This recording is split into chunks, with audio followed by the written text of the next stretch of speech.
Hello, I'm Sheriff Peter Koutoujian. Did you know that October 4th through 10th is Fire Prevention Week? This year, my office is proud to join the Massachusetts Department of Fire Services and the National Fire Protection Association to highlight the Serve Up Fire Safety in the Kitchen campaign. As part of this education effort, please take a minute to view this presentation from the Department of Fire Safety's Cindy Ouellette, recorded during our virtual Youth Public Safety Academy this past summer. Good morning, everyone. Today, what we're going to do is talk about fire prevention and a lot about cooking safely. This is what we're going to do. I want to prepare you for being a responsible person in the kitchen, but also so that you can learn some safety tips that you can share with the rest of your family. So let's start, first of all, by talking about what fire is. What do we know about fire? Well, we know that fire is fast.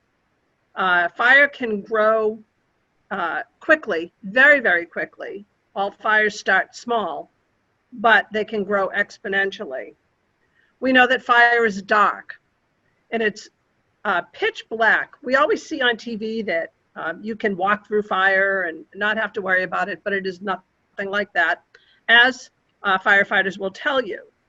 So in the event there is a fire in your home and there's a lot of smoke, you need to crawl low under smoke because that's where the good air is. And another, one final thing that we know about fire, it's hot. Heat is more threatening than flames, believe it or not. Room temperatures can rise to up to 600 degrees at eye level. That's why the best air is down below. You need to act quickly when you hear a smoke alarm sound. You only have 1 to 3 minutes to get out. Let's talk a little bit about fire prevention. Some fire prevention strategies that we are going to learn about are mainly focused around in the kitchen because, as the chief said, cooking is a leading cause of fires and fire injuries in the home, and it's the leading cause of fires in Massachusetts. Unfortunately, smoking is a leading cause of fatal fires in the home. So we'll learn about kitchen safety, but just briefly, if someone first of all, never smoke. Secondly, if someone in your house does smoke, teach them how to put out their cigarettes all the way, every time, in a safe container. They can use a pail of sand, or they can use water to put all the cigarettes out and dispose of smoking materials properly. Okay, a little bit more about fire. This is kind of interesting and something very important to remember. 75% of fatal fires occur in the home, and most fatal fires occur at night when people are asleep. So this is why it's important to have working smoke alarms, because most of us will not wake up from the smell of smoke, because what happens, there are so many toxins in the smoke that it will put us into a deeper sleep. So it is important to have working smoke alarms so that we get the earliest possible warning so that we can get out fast. So for the ingredients for fire prevention, the first one is working smoke alarms. You want to make sure that you have one on every level of your home and inside and outside your bedrooms. The next thing, as we're talking about smoke alarms, I don't know if you knew that smoke alarms have birth dates. They're on the back. So one thing to remember is that smoke alarms are effective for up to 10 years. So with an adult in your house, here's a challenge to you.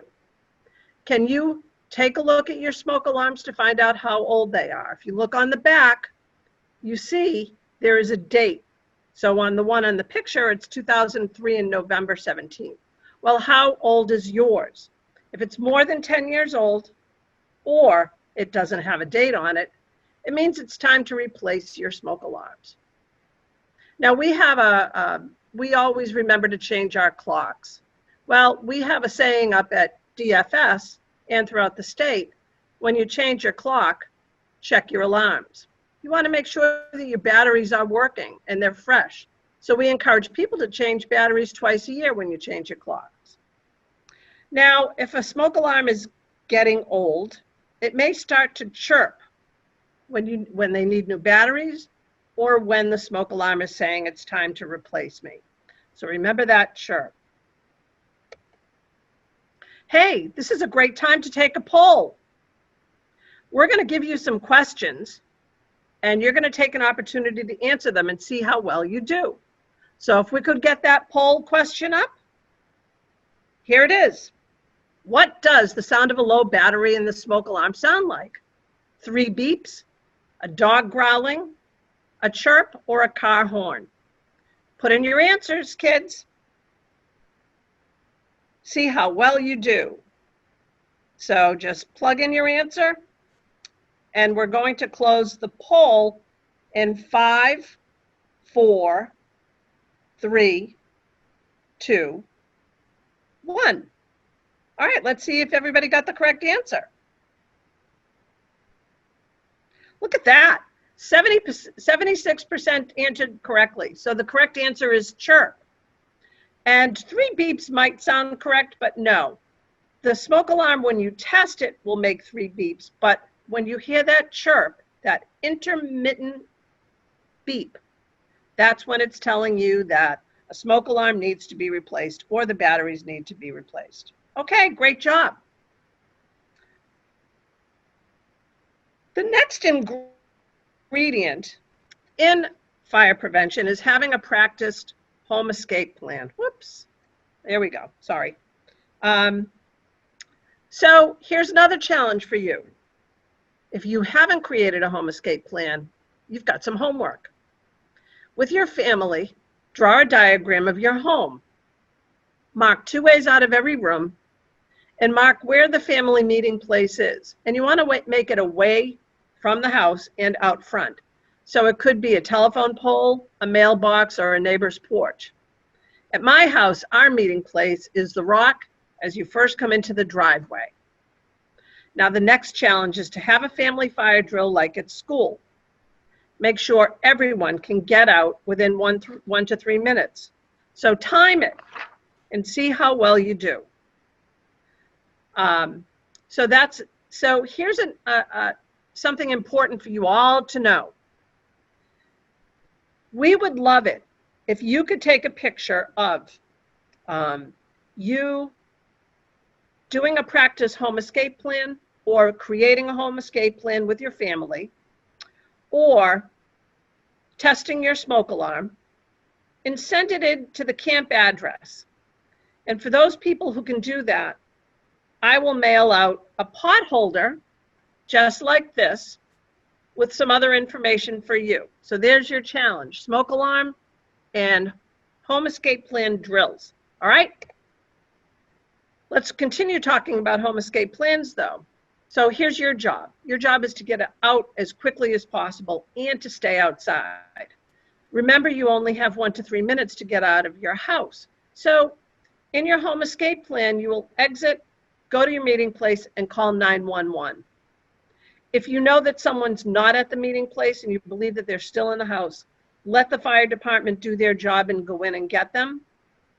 Never go back in yourself because the smoke is going to get thicker and thicker, and that is what is most deadly to you. So the fire department and the firefighters are protected with face masks, oxygen, and very important external gear so that they can move around as safely as possible in a home. Remember, fire doubles in size every minute, so time is of the essence. All right, we've got time for another poll here. Can we put that poll up? Let's see how well you do this time. When should you go back inside a burning house? When the dog is still in there? When you need to get your homework? If you forgot your Game Boy, or never? So see what you can do with these. Answer your question, fill in the blanks that you think is the correct answer. And then we'll close the poll in 5, 4, 3, 2, 1. Okay, poll is closed. Let's see how you responded. Look at that. Most of you got the correct answer. You never go back into a house and you never go back to get your dog because the firefighters will do that for you. Okay, that's a really important thing to remember. Thank you. You can close the poll now. Oh, I can close it, right? There we go. Okay, as we've said, most house fires happen in the kitchen. Most happen because people leave the kitchen when they're cooking or they are distracted. And sometimes the clutter on the stove can cause a fire, as we are going to see in a few minutes. So there are important parts to kitchen safety. The first thing is help prevent a fire or burn. So you want to make sure that pot handles face in on the stove so that children or people don't bump into them and knock them over. Counters near the stove are free from clutter and trash.